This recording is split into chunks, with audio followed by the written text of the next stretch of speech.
di di perkuliahan aplikasi CFD ini. Ya, sampai sini ada pertanyaan?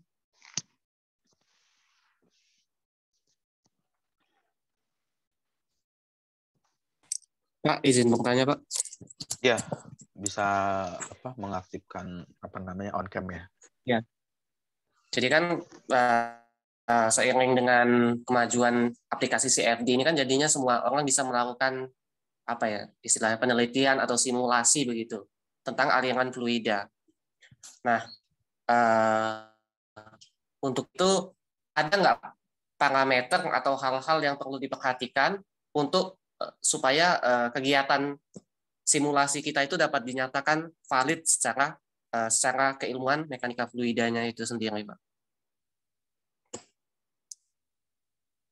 Ya, untuk valid atau tidak, ada beberapa metode yang bisa nanti dikomparasi, dilakukan untuk fluidanya nanti. Yang pertama, misalkan membuktikan atau memvalidasi dengan hitungan eksak atau analitik. Yang dimaksud dengan hitungan eksak atau analitik itu ya misalkan case sederhana ya, atau kasus sederhananya aliran di dalam pipa, misalkan pipa, kalau pernah melihat pipa yang salurannya masuknya kecil, kemudian saluran keluarnya itu besar. Jadi misalkan untuk saluran masuknya kecil dan saluran keluarnya besar. Nah, itu bisa divalidasi dengan cara persamaan hukum konservasi massa atau hukum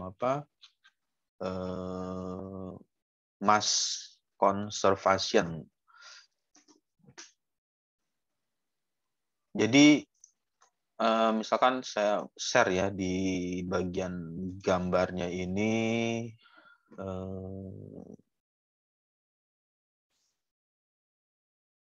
tampilan gambarnya sudah muncul ya, sudah keluar untuk Iya, Pak, tampilannya. sudah. Ya, nah misalkan ilustrasi seperti ini. Tadi pertanyaan apakah hasilnya valid atau tidak. Ada ilustrasi seperti ini. Misalkan di sini ada, saya gambar aja ya, di bagian ini ada pipa, katakan bentuknya begini. Ada pembesaran ya. Nah, case-nya sederhananya seperti ini. Berarti kalau ini kita tuliskan, ini adalah A itu artinya A1 ya. A1 itu luas ini, luas permukaan atau luas penampang ya, sebut aja luas penampang. Di sini ada A2. A1 dan A2. A1 itu adalah luas penampang 1 dan A2 itu adalah luas penampang 2 luasnya. Kemudian ada V1. Kalau di sini ada V1 ya berarti di sini juga ada V juga.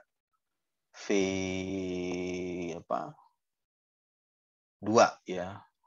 A1 V1, A2 V2. Kemudian karena fluidanya itu ada massa jenis, kita sebut aja rho. Tulisannya begini ya, rho 1. Kemudian ini ada rho 2. Rho 1 dan rho 2. Lalu ada yang ingat rumus hukum konservasi massa atau persamaan debit mass conservation. Q1 sama dengan Q2. Q1 ya. Ini ada, berarti kalau ini ditulis, ini ada, misalkan kita kasih notasi Q1 sama dengan Q2. Nah, ini ditulis Q2. Q1, Q2. Q1, Q2, kalau ini adalah diperpanjang, tulisannya ini adalah row 1, A1, kemudian V1 ya, V1. Kemudian yang sebelahnya sama dengan row-nya sama, cuman berubah jadi row 2, row 2, A-nya itu jadi A2, kemudian untuk V-nya menjadi V2 ya. Row 1, A1, V1, row 2, A2, V2. Kita simulasikan ya. Ini misalkan coba aja nanti Anda melakukan tes simulasi ya. Kira-kira gambarnya seperti ini. Yang satu lebih kecil, yang ini lebih lebih luas ya penampangnya. Ada fluida yang mengalir dari arah, kasih tanda panah seperti ini, dari arah kiri ke kanan ya, arah kiri ke kanan. Kemudian yang ini juga sama, arah kiri ke kanan, arah kiri ke kanan. Fluida tersebut dengan kecepatan. Misalkan kecepatannya itu, berarti kalau kecepatan ya, berarti V1 karena dia berada di di sini. V1 misalkan nilainya itu misalkan 10 dengan satuan karena kecepatan 10 meter per second ya. Ini masalah satuan itu bisa dirubah-rubah. Kalau di CFD ya mau menggunakan M per S, meter per second, atau km, kilometer per hours, per jam juga bisa dirubah, tergantung masalah ininya. Nah, fluida yang mengalir itu air. Ada yang hafal berapa row air? Air ini 1,23. Air biasa kan? Iya, air 1,23 kilogram per meter kubik. 23 kilogram. Iya, Pak. Per meter kubik ya. Pangkat 3 ya berarti ya. Nah, 1,23 kilogram per meter kubik. Karena yang masuknya air, ya pasti keluarnya air ya. Nggak mungkin misalnya masuknya air, terus keluar dari sini, berubah menjadi minyak, atau berubah menjadi oli, atau berubah menjadi gas atau udara malahan. Ya, terkecuali ada treatment di bagian dalamnya itu ada pemanasan atau ada menaikkan suhu dan lain sebagainya. Karena masuknya row-nya ini 1,23 kg per meter pangkat 3, row air, ya pasti keluarnya row air. Berarti ini kita coret aja ya. Row 1 sama dengan row 2-nya dihilangkan. Terus yang tinggal persamaan A1, V1. Kemudian A2, V2. V1-nya sudah diketahui 10 meter per second, kemudian A1-nya. Kalau dari gambar, kita bisa melihat dari gambar. Kalau misalnya A-nya ini, A1-nya itu adalah misalkan ini adalah A1 ya, tulis di sini. A1-nya itu misalkan nilainya adalah 4. 4 itu ya 4 misalkan luas penampangnya 4. 4 kalau luas berarti misalkan 4 meter kuadrat ya. Kalau ininya 4 ya segini aja 4 ditambah 4 berarti 8 ya. Berarti ini lihat dari sini bisa A2-nya itu adalah nilainya 8 meter kuadrat. Nah, 8 meter kuadrat ya tinggal dimasukkan ke sini. A1-nya 4, kemudian V1-nya titik ini 10, kemudian sama dengan A2-nya itu 8, berarti yang belum ketemu adalah V2. Nah, ini bisa dicari 4 dikali 10 ya nilainya 40, kemudian yang ini jadi 8 V, 8V lalu sama dengan 40 dibagi 8 berapa? 5 ya. 5, dan ini adalah V2. Nah, di CFD, simulasi computational fluid dynamics, nanti coba saja disimulasikan. Kecepatan yang paling besar itu ada di bagian ini, di daerah di zona yang sempit ini. Kecepatannya diperkirakan sekitar 10 ya, bisa 10 meter per second, dan di bagian sini V2 kecepatannya adalah 5. Ini adalah penjelasan secara analitiknya. Analitik itu ya hitungan dengan rumus hukum konservasi massa. Analitik sampai T. Analitik atau eksak itu ada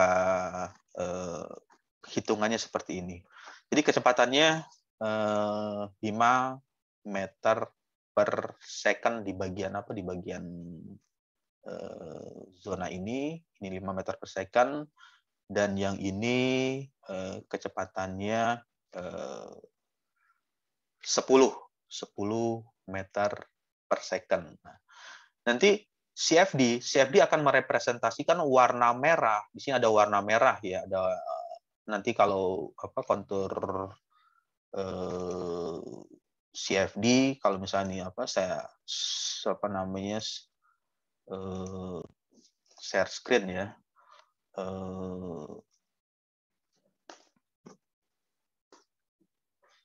Di layarnya sudah tampil ya untuk tampilannya. Sudah, Pak. Nah, kalau misalkan velocity, ketik aja kata kuncinya velocity computational dynamic contour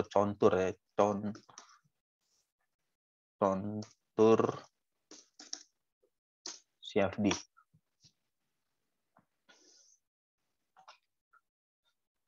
Nah, ini adalah warna-warni. Nah, nanti CFD akan melakukan itu. Jadi ada warna-warni yang umumnya warna merah itu memberikan keterangan. Nah, di sini ada warna merah ya. Ini ada warna merah. Keterangannya itu ada warna kecepatan yang maksimumnya ada di bagian yang menyempit atau di bagian bagian sempit, maksimumnya. Nah, lalu kembali lagi ke yang tadi untuk simulasinya ya, simulasi CFD itu ya dia akan menampilkan warna merah di bagian ini, dan warna misalkan ada warna kuning, hijau, bisa berada di bagian zona yang ini. Artinya simulasinya sudah mendekati kondisi analitiknya atau kondisi aktualnya. Itu cara pertama untuk melakukan validasi atau melakukan pembuktian dengan hasil simulasi. dibandingkan dengan hitungan secara analitik. Lalu ada juga cara yang berikutnya, untuk tampilannya sudah keluar? Sudah, Pak. Ya, ini ada cara yang lain yang pernah kita lakukan ya, atau kami tim ya, saya lakukan dengan yang lain dengan timnya pada saat itu. Ini ada simulasi, judulnya Computational and Experimental Study of Heat Transfer on the Heatsink with an Impinging Synthetic Jet di bawah pengaruh atau dipengaruhi oleh variasi eksitasi atau variasi gelombang. Jadi ada pendekatan secara CFD. CFD itu ya komputasionalnya menggunakan hitungan komputasi, dan eksperimen. Eksperimen itu berarti pengujian. Untuk memprediksi atau memperkirakan apakah hasilnya itu mendekati atau sama dari hasil simulasinya, apakah hasilnya valid. Yang pertama ya mengerjakan dulu simulasi yang diawali dengan penentuan drawing ya, menggambar dulu. Di bagian ini ada setelah drawing, kemudian mengeluarkan atau menampilkan experimental setup, pengujian ya, untuk melakukan pengujian eksperimental jet sintetik. Lalu, nah ini adalah proses awal melakukan simulasi. Jadi ini ada kondisi aktualnya, bagian yang akan disimulasikan seperti ini, benda kerjanya atau benda pengujiannya. Kemudian dibagi menjadi berapa nih? 16 ya, 16 nozzle. Jadi ada 48 fin, jadi ada 16 lubang. Dibagi menjadi atau di slice menjadi 1/16, jadi ada dibagi 16 bagian, dan didefine pada gambar seperti ini. Jadi ada pendefinisian untuk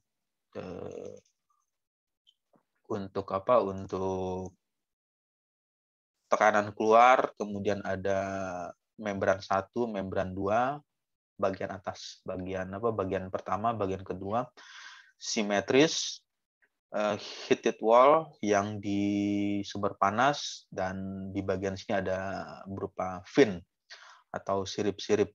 Nah, selanjutnya setelah mendefine itu ya mulai melakukan simulasi ya, yang tadi yang di awal e-book tadi ada model turbulensi ya. Jadi ada model turbulensi K epsilon, K omega, kemudian SST. Nah, ini adalah model yang digunakan adalah SST, shear stress transport K omega model.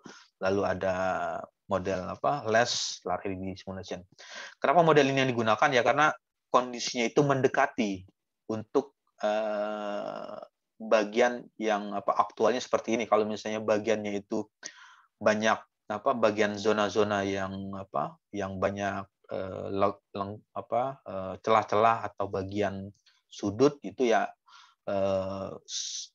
pendekatannya lebih bagus menggunakan model K omega model. Ini ada modelnya yang digunakan dengan K omega SST, shear stress transfer K omega model, dengan nilai konstantanya yang dipergunakan. Lalu pendefinisian number of mesh. Jadi mesh independent test tadi mendefine pada saat jumlah mesh-nya sekian, dengan jumlah mesh seperti ini, dan dengan jumlah fine itu artinya mesh-nya yang dibuat menjadi lebih rapat. Lalu bagaimana hasilnya terhadap nilai heat transfer coefficient. Setelah mendapatkan hasil tersebut, lalu ada proses eksperimen ya. Jadi ada experimental condition atau kondisi pengujian. Di bagian ini ada yang diuji seperti ini, sinusoidal, triangular, square, dan di bagian selanjutnya adalah melakukan komparasi atau perbandingan. Nah, ini adalah komparasi atau perbandingan antara hasil simulasi. Hasil simulasi itu ada average temperatur, kemudian heat sink temperatur ini merupakan hasil pengujian atau hasil pengukuran menggunakan tools-nya pada saat itu yang digunakan adalah alat ukur suhu, temperatur yang diletakkan pada fin, pada sirip, dan diukur berapa nilai time-nya pada saat itu dilakukan pengujian untuk pada waktu 1 detik, 2 detik, 3 detik, 4 detik, dan 5 detik. Perkiraan CFD atau hasil CFD ya yang berwarna biru itu ya hampir mendekati kondisi eksperimennya atau kondisi aktualnya. Ya, jadi untuk mengetahui apakah hasilnya sesuai atau tidak, ya pertama bisa melakukan validasi dengan cara dengan cara analitik atau yang tadi seperti persamaan kontinuitas atau persamaan kontinuitas, kemudian memperkirakan dengan pendekatan secara eksperimen. Ya, oke. Bagian ini nanti sambil berjalannya slide ya, bisa sambil berdiskusi untuk menanyakan atau apa yang ditanyakan. Karena CFD itu ilmu dasarnya atau ilmu basicnya adalah mekanika fluida atau fluid mekanik ya, yang dibahasakan ke dalam bahasa komputasi dengan software tertentu. Misalkan Anda bisa mengetahui model matematikanya atau model rumusnya. Itu tidak perlu pakai software ANSYS atau Fluent, ya cukup dengan menggunakan software Excel itu sudah bisa mendapatkan hasilnya. Misalkan berapa nilai kecepatan di titik ini atau di bagian sini. Nah, itu tinggal memasukkan rumus-rumusnya. Ya, untuk tampilannya sudah keluar ya di layar.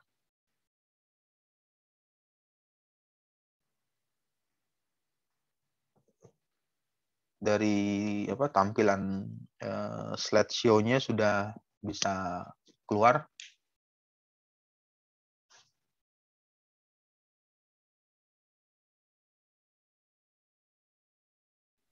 Sudah, Pak.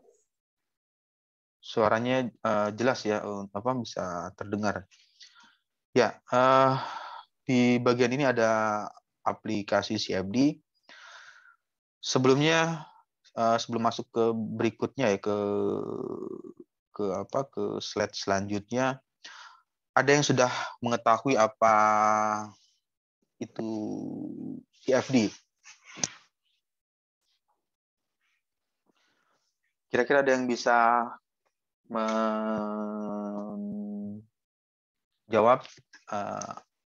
seperti apa itu CFD?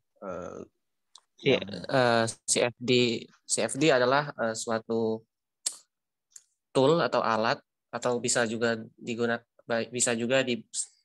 dikatakan sebagai sebuah ilmu yang untuk mempelajari dan menganalisa aliran fluida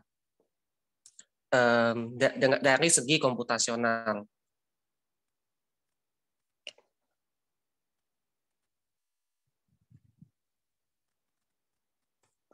Ya, oke. Yang lain, dari yang lain gimana? Ada yang sudah mengetahui seperti apa CFD?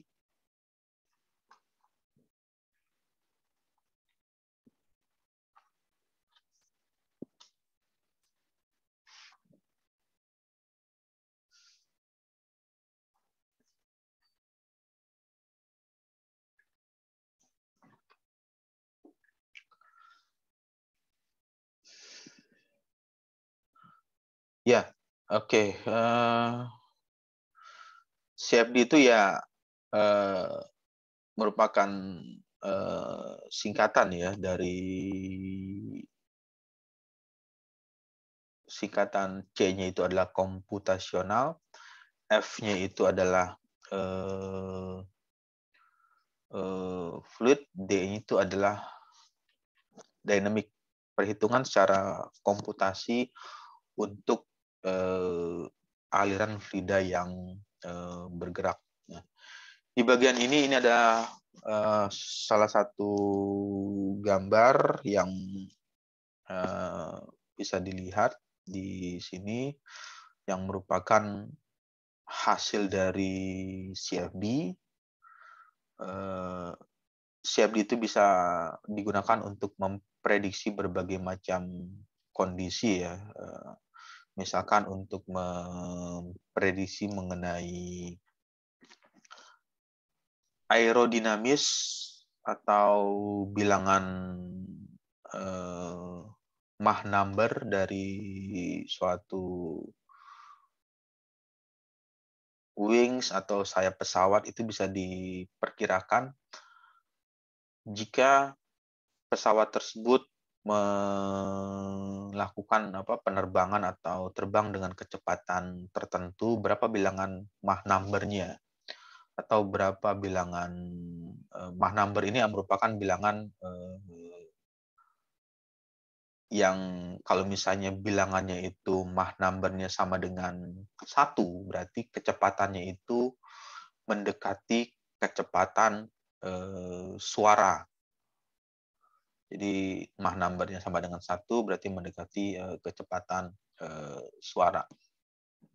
Lalu bisa diperkirakan pesawat tersebut mendekati kecepatan suara atau belum pada saat melakukan proses terbang di ruang angkasa.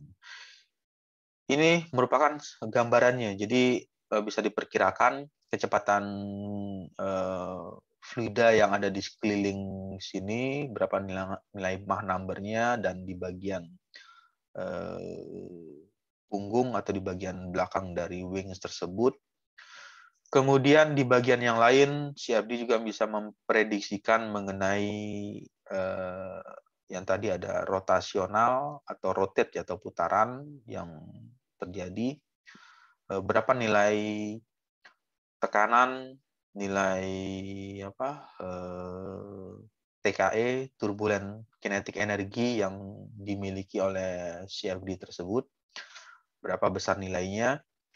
Lalu dengan mengetahui nilai-nilai tersebut, misalkan nilai pressure atau nilai tekanan yang diterima oleh blade, sebut saja bilah ya, blade atau bilah 1, 2, 3, 4, 5, 6, berapa nilai tekanan, nanti bisa dihubungkan dengan material apa yang sesuai atau material apa yang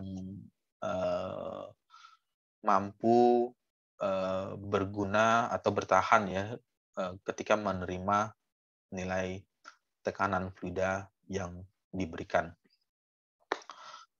Kemudian di bagian yang lain, CFD juga bisa menjelaskan mengenai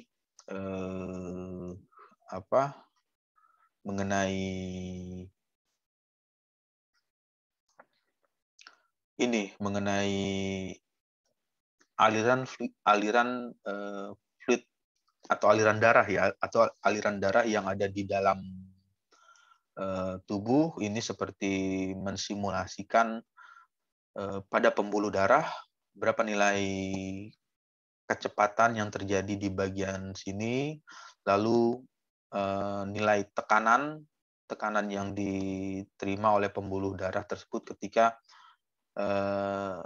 orang melakukan kegiatan, misalkan dalam kondisi berlari, kondisi duduk atau kondisi diam atau kondisi tertidur dan lain sebagainya, kita bisa melakukan pendekatan dengan simulasi CFD.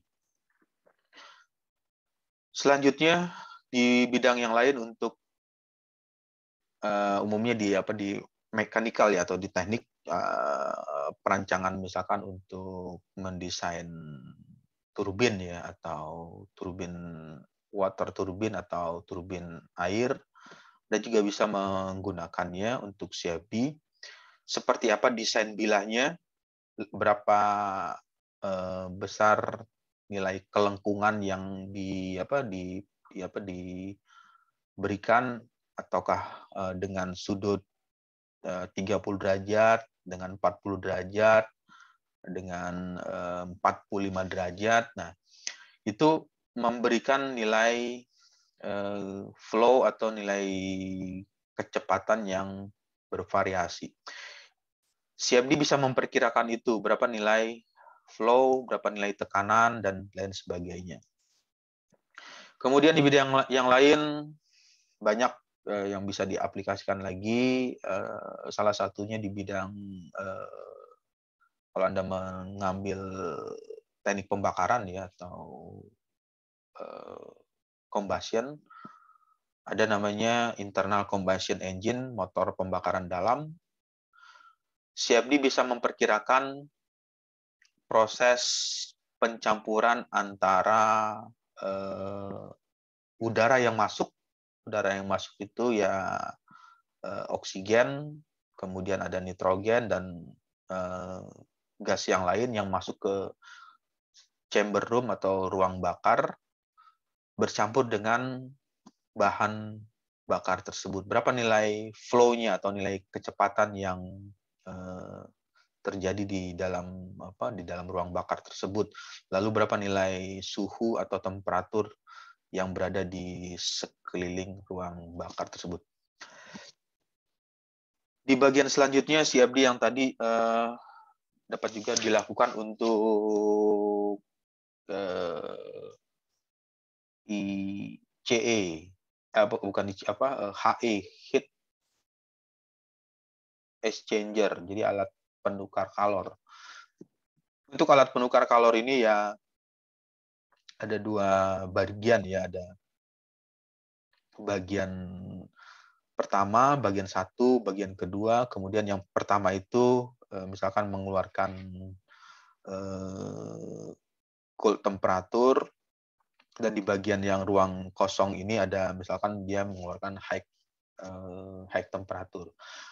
Ada proses perpindahan panas yang terjadi, proses perpindahan panas secara konveksi, kemudian ada secara radiasi, dan pencampuran antara konveksi dan radiasi bisa menampilkan nilai kontur yang ditampilkan, berapa besar nilai suhu yang keluar di saluran keluarnya. Kemudian di bagian berikutnya, dengan CFD Anda juga bisa memprediksikan proses perambatan fluida melalui kapiler. Kapiler itu ya atau semacam saluran kecil. Ya bayangkan saja ya pipa kapiler itu ya seperti kain basah atau baju ya, baju kaos atau lap kain ya, misalkan baju atau baju kaos baju ya. Ketika Anda berjalan di luar rumah lalu ada hujan yang keluar dari atas mengenai baju, CFD bisa memperkirakan atau memprediksi proses perambatan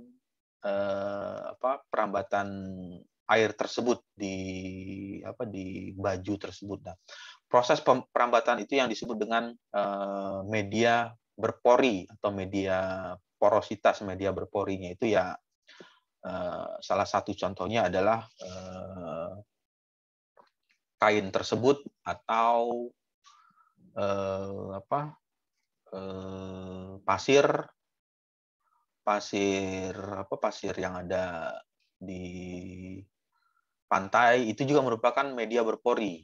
Jadi kalau misalnya Anda menyiramkan air atau cairan di atas pasir, ya cairan tersebut akan masuk ke dalam pasir. Medianya seperti itu adalah media yang berpori.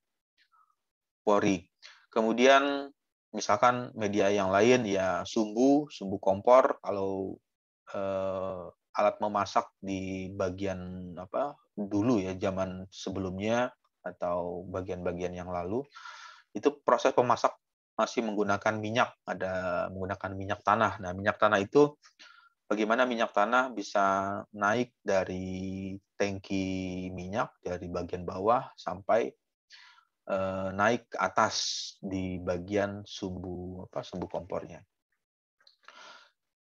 Proses seperti ini Anda bisa melakukan prediksi atau simulasi dengan opsi media yang berpori.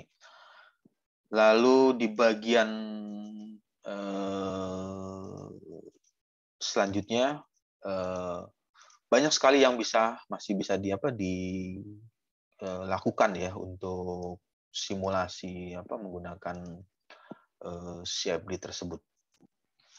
Oke, sampai sini ada diskusi lagi atau ada pertanyaan? Saya Pak ada pertanyaan sih untuk keadaan steady. Untuk keadaan steady itu kan kita bisa kita atur residualnya sehingga ketika mencapai suatu titik yang kita atur, ketika semua residual yang sudah kita atur itu mencapai di situ, jadi dia kan akan convergen ya Pak. Nah, ketika kita melakukan simulasi untuk transient itu bagaimana komputernya itu dapat menghitung untuk menentukan nilainya gitu Pak. Karena kan kalau transient kan dia nggak ditentukan tiap iterasi tapi tiap time step. Nah itu yang dia pakai itu time step yang mana Pak? Ya, oke. Jadi yang ditanyakan misalkan kondisinya itu steady atau unsteady ya. Nah, untuk kondisi steady atau unsteady itu ya kalau misalkan saya ilustrasikan di bagian ini,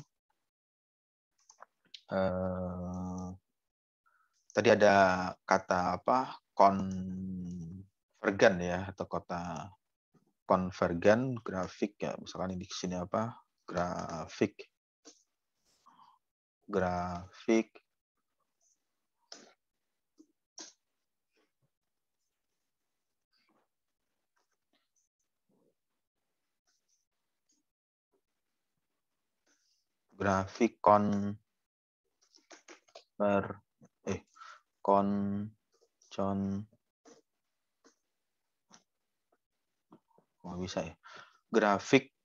konvergen.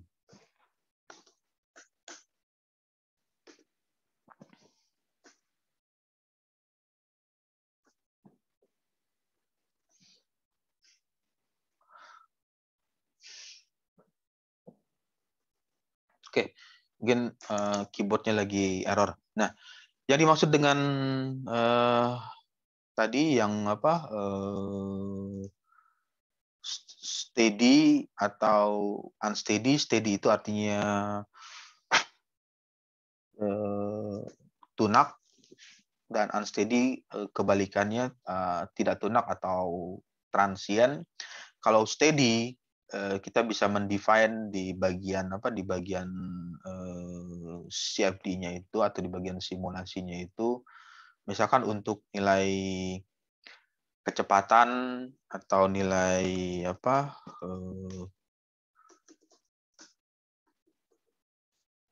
nilai nilai kecepatan. Di bagian unsteady kita bisa melakukan time step. Untuk time step-nya itu misalkan kita ingin mengambil sampel ya atau melakukan pengujian, misalkan bagaimana kecepatan fluida yang mengalir di dalam pipa dengan kondisi transien. Nah, dengan kondisi transien itu berarti kita harus memilih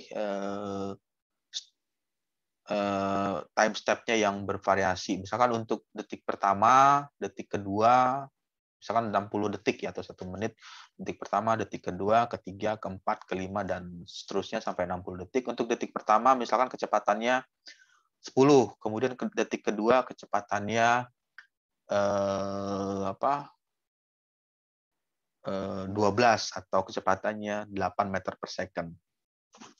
Itu kita bisa masukkan di simulasi. Jadi ada opsional atau pilihan ya di software Fluentnya itu di sana. Kalau misalnya bisa masuk ini. Jadi ada pilihan kondisi steady, unsteady. Unsteady itu sama dengan transient. Nanti di transient itu ada time step, nanti tinggal dimasukkan untuk nilai kecepatannya itu misalkan toolbar ANSYS Fluent Unsteady.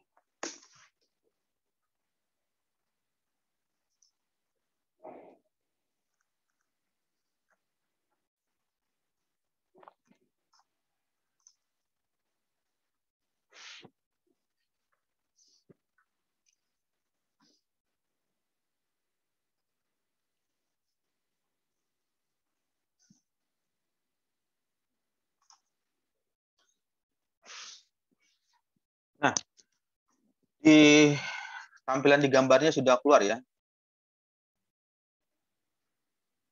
Sudah keluar, Pak. Ya. Di bagian ini, jadi ini tools-nya ANSYS Fluent ya, menggunakan Fluent. Ada time-nya itu waktu ya, waktunya itu steady, kemudian transient. Kalau misalnya tadi yang memilih unsteady atau berubah-ubah, berarti kita memilih opsi yang ini. Diklik di time-nya itu transient. Nah, nanti di transient itu ada time step-nya. Untuk time step-nya itu kita masukkan berapa nilai kecepatan yang terjadi untuk misalkan kita asumsikan misalnya untuk detik pertama, detik kedua, detik ketiga, detik keempat, kelima, keenam, dan seterusnya. Itu kita bisa mendefine sendiri secara time-nya. Lalu di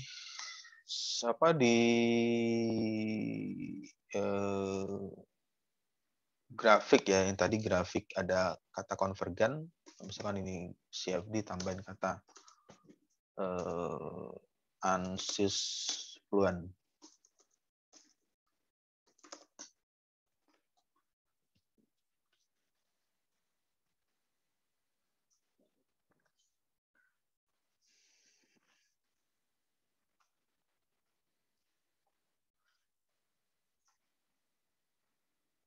Ya, tampilannya sudah terlihat ya di layar. Nah, ini adalah grafik konvergen. Continuity convergent problem steady. Jadi untuk dia menggunakan case-nya itu, permasalahannya itu kondisinya dia memilih yang ini. Yang dipilihnya itu adalah kondisinya steady, bukan kondisi transient. Grafik konvergen itu yang dimaksud dengan konvergen hampir sama ya. Jadi kemiripan antara warna grafik, ada warna putih, merah, kuning, kemudian ada hijau, ini apa, ada coklat ya, atau ada warna warna apa nih, warna hijau cerah, itu hampir memiliki tren yang sama. Yang dimaksud dengan tren yang sama itu hampir sama. Misalkan warna putih, sebut saja warna putih ya, ini warna putih dengan warna ini, warna merah, memiliki tren grafik yang menurun. Misalnya dari iterasi pertama, dari iterasi itu adalah yang dimaksud dengan iterasi itu adalah hitungan ya. Hitungannya itu ya apa yang digunakan oleh CFD untuk menghitung. Dia menggunakan persamaan ini. Ada persamaan kebaca ya di sini kalau diperbesar. Ada persamaan continuity, persamaan kontinuitas. Nah, di sini diperbesar lagi.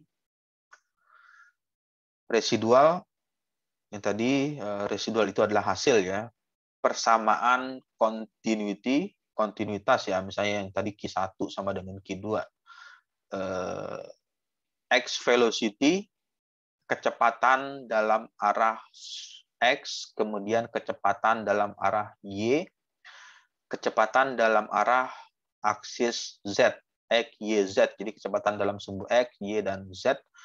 Kemudian untuk warna ini, warna hijau ya, hijau cerah ini energi. Kemudian warna pink ya, seperti warna pink, model turbulensi. Kemudian ini adalah model epsilon, dan ini bisa saja dia memasukkan formula ya.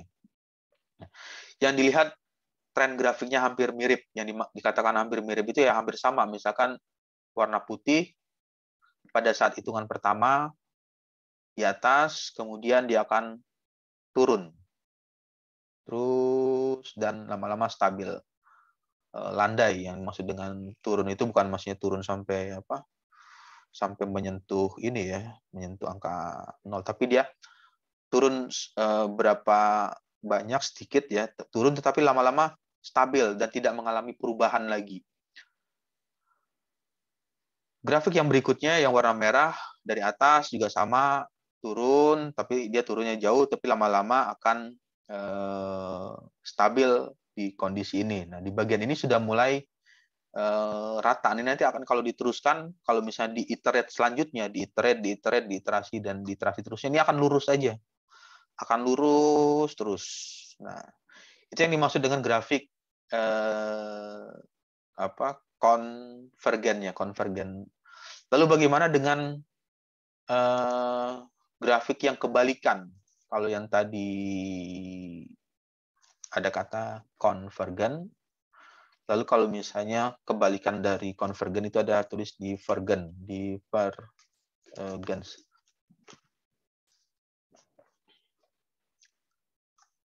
Grafik divergen CFD.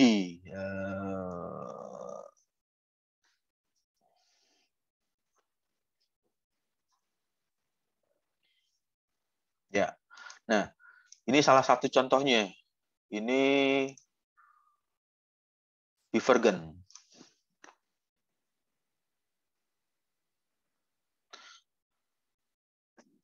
Divergen itu seperti ini. Trennya nggak ada yang sama. Tren grafiknya. Misalkan warna putih. Ini adalah warna putih. Warna putih itu persamaan continuity, persamaan kontinuitas. Dia trennya seperti ini. Terus turun, tapi ini stabil. Tetapi yang warna ini, nah ini warna untuk energi ya, untuk warna energi. Kemudian yang ini untuk yang ini intensity itu berbeda. Ini yang dimaksud dengan divergen. Yang diinginkan atau yang kita peroleh dari hasil simulasi itu adalah mendapatkan perhitungan yang konvergen, bukan perhitungan yang divergen. Berarti kalau ada perhitungan yang divergen, ada suatu hal ya yang mengalami kekeliruan atau salah problemnya sehingga tidak mengalami titik temu atau titik muara. Jadi kalau diibaratkan ini adalah aliran sungai, misalkan ini aliran sungai, ini sungai 1, sungai 2, sungai 3, dan akan bertemu di suatu muara. Tetapi yang ini, dia nggak akan ketemu. Dia ngalir kemana, nggak tahu. Nah, itu yang belum sesuai kalau ketika melakukan simulasi. Berarti ada yang model yang tidak pas. Bisa saja model matematika yang digunakan untuk menyelesaikan kasus tersebut, model intensity yang digunakan, tidak bisa menemukan konvergen. Kemudian untuk energi equation-nya ini, persamaan energi juga tidak bisa dipergunakan. Ya, kira-kira gambarannya seperti itu. Ilustrasinya ada grafik yang konvergen, kemudian ada grafik yang divergen yang kita butuhkan untuk simulasi itu adalah yang memiliki grafik secara